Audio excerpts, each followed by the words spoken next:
Пристигна електронските здравствени картички кои осигурениците предолго ги чекаа. Истите веќе се испечатени и дистрибуирани до подрачните служби уште денеска. Од понеделник граѓаните кои имаат поднесено барање, а немаат добиено електронска здравствена картичка, ќе може да си ја подигнат во подрачните служби на фондот, во местото каде што го поднеле барањето. Истовремено, вработените во фондот во наредниот период ќе ги користат сите алатки за комуникација и ќе ги известуваат граѓаните да дојдат и да си ги подигнат картичките. Од Фондот за здравствено осигурување од Струмица немаат информација колку осигуреници од регионот ги чекаат картичките. На ниво на држава станува збор за околу 110.000 картички.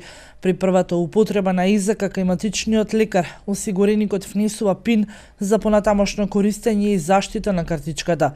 Дополнително, фондот направи измени во профилникот на формата и содржината на картичката за осигурување и на начинот на нејзино издавање, водење, користење и доказот за платен придонес за задолжително здравствено осигурување од 1 февруари 2016 година.